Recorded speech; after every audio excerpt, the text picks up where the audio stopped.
Hello. And I send you a welcome from my neighborhood park. I really like this place. It reminds me of a time where I used to go and visit my grandparents' house in Ukraine. Their house, it was kind of like an apartment, but it was in a very, very rural place, in a small village called Vertikivka. It was in the middle of nowhere and far away from anything. And despite that, I loved it. It was very different from the setting I usually lived at. I used to live at a city called Beit Shemesh in Israel, and every summer I would go visit my grandparents' house in Ukraine. That village was extremely small. It was kind of like a place where everyone knew everyone, you know? It's like I would go on like the little trail and I'll see people and they'd be like, you're not from around here, huh? Who are you? Oh, I'm actually Vera's girl. Huh, yeah, that makes sense. You look a lot like her son. Yeah, I do look a lot like her son. My grandparents, who I used to visit, were very interesting people. My grandma, she took care of pretty much an entire farm. She had a bunch of plants. She had blackberries. I don't know why I'm starting with blackberries. She had potatoes, roses, cucumbers, pumpkins, even freaking watermelons. Who grows watermelons in like one of the coldest places? And my grandpa, he was incredibly smart. Like, the man would just go outside every day in the evening and spend like around 2 hours just sitting on a bench, quietly, just closing his eyes and listening to the sounds of nature around him. I always respected him a lot. Also, he was very good at Sudoku, something I always wanted to be good at, but, you know. But yeah, we were both really hardworking and talented people. My grandma, she used to be a biology teacher, and my grandpa was actually the principal at the school she taught at, so I didn't go to Ukraine only to visit them. Of course, I lived at their house and everything, but I had many friends there. Some of the best friends I ever had, actually. Back home in Israel, it was for some reason really hard for me to make connections. I was most of the time alone, talking to trees and stuff. And when I came to Ukraine, it was something new and exciting. But yeah, just to map everything out, my grandparents' house was right in front of a dandelion field. And that dandelion field, wow, that dandelion field. I would just go and jump in those plants and roll around, and it was so awesome. And if you were to take the old car that my grandpa had from probably like the 50s, like this orange car, I think it used to be red, but we don't talk about it. If you drive about like 7 minutes, you would get to a farmhouse. That's the place where my grandparents grew their potatoes and bees. Yes, my grandparents had a bee farm. Actually, my sister once got stung by a bee there. She cried a lot. It was funny. I was walking under the pear tree, and a pear just dropped on my head, and I was crying. But my grandma was like, Amalia, look at this pear. It's like extremely ripe. Yeah, it's disgusting. It's soft. Pears are supposed to be really hard. And guys, let me tell you this. If you see a pear that's extremely soft, don't throw it away. Just take out the stem and just drink the juice out of it. I've never had that experience again after that day, and I regret it. Planting potatoes, what most people don't know, is pretty perilous. You're supposed to dig a bunch of little holes, and in each hole you're supposed to throw like an old potato and cover it with sand and whatever. I forgot the dirt. Yes, dirt. And then you just have to pray that it'll grow into a potato plant and give you a bunch of nice potatoes. Is that a lizard? That is a lizard. That's cool. And that job was really hard, but I really enjoyed it for some reason. Maybe it's because I like throwing potatoes into holes and potato wars. Just, it's super fun. And sometimes I would meet little friends, which were incidentally big fat worms. Listen, Listen, my dear city kids, city boys, city girls, listen.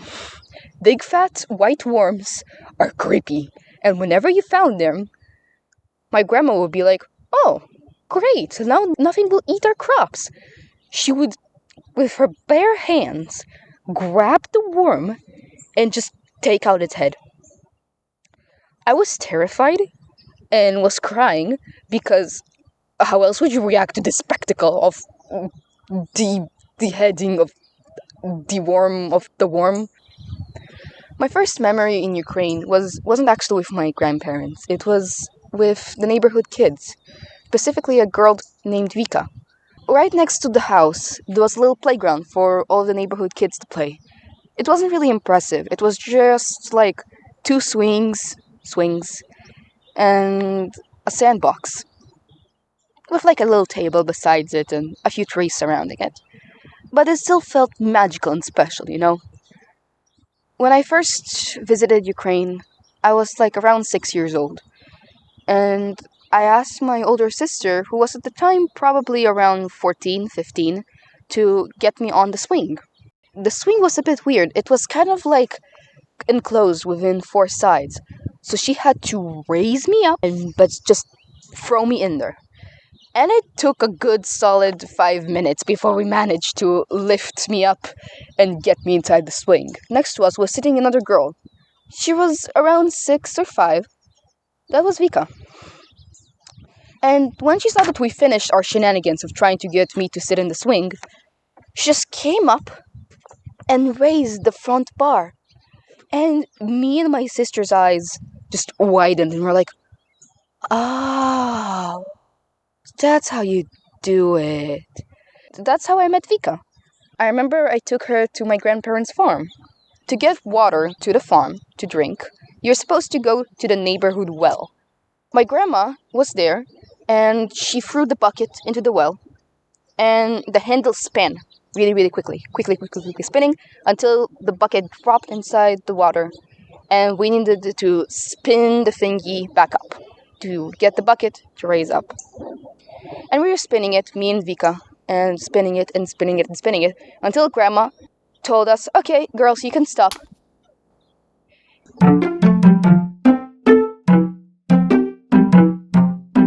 What are you two imbeciles doing? Vika was okay, don't worry. But I just remember that story for some reason. And in general, hanging out with Vika and the other kids there was extremely fun. We got to know each other really well by going to the local store together. And let me tell you this. Most of the times when you want to go to the store, you like take the car, drive maybe like 5 minutes, go to your local Ralph's or Albertsons or whatever is your store, and you get your stuff. But for us, we had to go through the farmlands and the bushes to get to a store to buy ice cream. And let me tell you that ice cream slapped. Sometimes we would even go to that store, buy a bunch of crackers and croutons. Let me tell you, crackers and croutons are like the gold of snacks in Ukraine because the croutons weren't just regular your freaking bread Olive Garden croutons. No. They were flavored amazingly, okay? And we devoured them. We would host little picnics under a giant tree. It was magnificent. It created a storybook valley. I felt like I was in a freaking house moving castle somehow. I was just sitting there and just couldn't imagine this moment anywhere else besides here. We were doing cartwheel like contests of just like whoa flip, and nearby there was a mountain. We would take like this really old bike and ride down that mountain in like full speed throttle and drop on the grass like a bunch of idiots. But what do you want from us? We were like 9. What else would we do? And in general, exploring, that was the thing. Going behind those bushes, behind the lake, yes, that's what you do. I remember I taught them a bunch of games. Like, they were playing their usual games, like, the jumping game, ropes, playing with a ball or whatever. I taught them hayasara, which, if you do not know what hayasara is, it's pretty much like dodgeball, but free for all, and yeah, it's a dodgeball Hunger Games sort of thing. It's really fun, trust me. And at the evenings, we would usually take our bikes, not the old one. The old one is only reserved for the mountain thingy. We would take our bikes and ride over to the lake, which it was really fun. Okay, riding to the lake is immensely enjoyable. Sometimes in the next mornings, like it'll be 7 a.m., cold outside, fog, and I hear a knock on my door, and I'm just like getting up, and then I see Artur and Matvey and Andre and Vika. We're all like, Amalia, let's go play with water guns. It's freezing. How can you play with water guns when it's freezing? Okay, fine, we'll play with pine cones. Let's go. Yes. We played with like little wars in front of the mayor's office and just throw a bunch of stuff on one another. And by the way, next to the mayor's office, up like a pinecone tree, we had a hideout, which was one of many hideouts we actually had. Some of them were inside bushes, some of them were by streams of water where we could host like fireplaces and just eat food. And some of them were inside trees, near the mayor's office. We liked that hideout a lot because there was Wi-Fi, something that was really, really rare in that village at the time. It was really hard to get the password, and the only kid that had it was Max.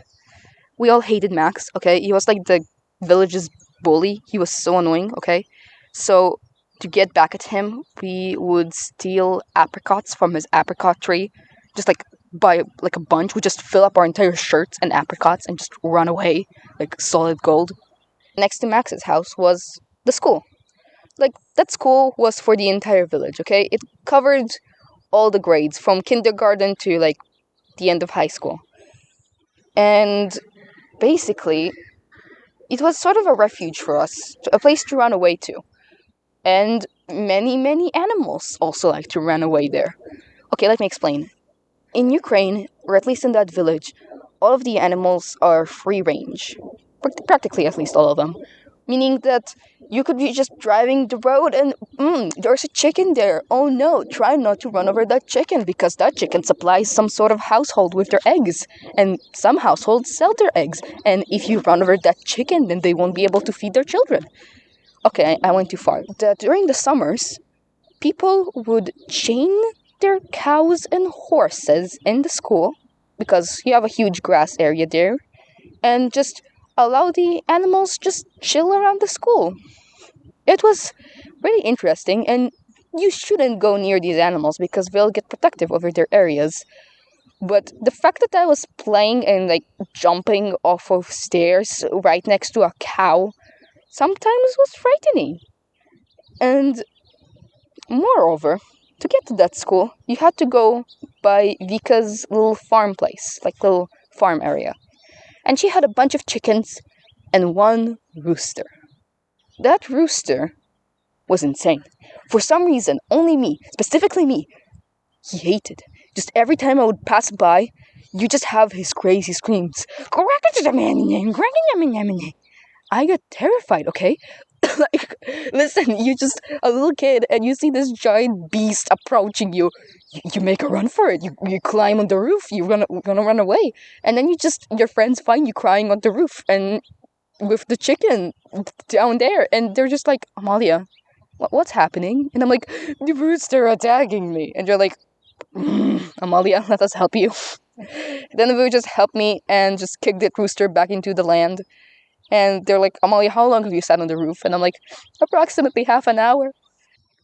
But in those moments of pure, like, terror, I had something to comfort me. And that something was cartoons. Listen. I would take my tablet. Yes, I was a tablet kid. And yes, I always had my tablet with me. And would download on it a bunch of movies. Like, I asked my dad to insert like an SD card. It's like it's not a big one. It was like for 50 gigabytes. and he would download so many movies on that card. And like it downloaded also a bunch of shows. Like I had the entirety of freaking Gravity Falls on that little chip, and also the entirety of Cardcaptor Sakura in Russian. So like it's the greatest thing you've ever seen. Моя сестра безнадежная оптимистка. Ура! Травка!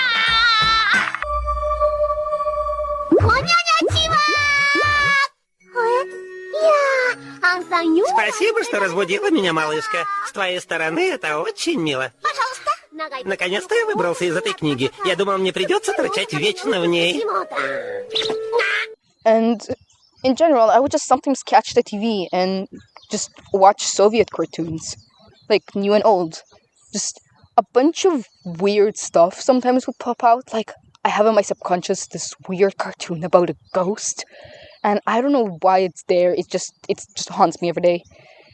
Ukraine will forever remain something extremely unique to my heart, and I just will never forget it. But the fondest memory that I had from that place was actually one of the last. The last time I visited Ukraine was when I was 11, when me and my parents were moving to America from Israel. We made a pit stop for around 3 weeks in Ukraine. It was for the first time when I visited Ukraine, not during the summer, but during April, which falls on my birthday, and also falls on Easter. There is a tradition. I'm not sure if it's like that in churches in America also, but in the Ukrainian Orthodox Church in that Ukrainian village, you would go in the middle of the night to a ceremony of prayer for, for God and Easter and stuff. And my friends asked me, "Hey Amalia, how about all of us kids go together to the church?" And I was like, "In the middle of the night? Yeah. My dad was a bit skeptical, but I was like, "Don't worry, I put on a hat." And he's like, "Oh, okay, fine." So they come over to my house at around 1, and they're like, "Maria, let's go." Yeah. And I didn't want to bring my phone with me. I had a little phone, it's like an iPhone 4 or something. And I thought about, maybe I should bring it with me, for lights and stuff. But I didn't want to disrespect the church by bringing over a phone. I don't know, it's just like my 9-year-old brain. Scratched out my 11-year-old brain. My friends, they were supposed to bring over their own flashlights and stuff. But instead, they brought their phones. We were walking all together to the church in the middle of the night. And just all of us had our, phone flashlights on. And we're just like, "Ooh, that's so creepy. There's a ghost there. Oh my god, a ghost." And, stuff like that. And, I mean, we know that there isn't anything to be afraid of besides some weird, I don't know, crazy roosters, I guess. But it didn't really matter. We just kept walking and just having fun until we got to the church. Now, the church had a lot of people because pretty much every single person in that village was religious. So you had pretty much every single person in the village, which wasn't a lot, but was quite certainly a lot for that church, which was about 500 people, I'm gonna assume. They told us when we came in, yes, if you're a child and you're not praying, can you please stay outside? There's plenty of people inside and people who are waiting to go and pray. So I'm like, oh, we're not praying. We're just going to wait outside. This was a Ukrainian night in April, meaning it's freezing. It's very, very cold. Even for the locals, everybody was wearing fur coats and stuff. And my little Israeli, freaking coat, did nothing for it. I was just sitting there on the little bench, frozen. My friends had their phones to try to entertain themselves and distract them from the cold. And I just couldn't handle it anymore. Fun fact, my grandma is actually a church singer. Yeah, she did the little singing at the church. And I just broke. I went inside the church, just shoving people around. Let me go in, because otherwise I'm just gonna die outside here from the cold. And I find my grandma. She makes eye contact with me and she stops singing. She's like, "Amalia, hey, what are you doing here?" I'm came here with my friends to church." "Oh, how sweet. Are you cold?" "Yep, I'm freezing. Actually quite a bit." "Oh boy, let me help you." And she puts me right next to the heater that the singers had in their little singing booth. All the other grandmas, they're like, "Oh, your granddaughter is so cute and like so sweet." Gave me their coats and just like, "You can sit there and get warm."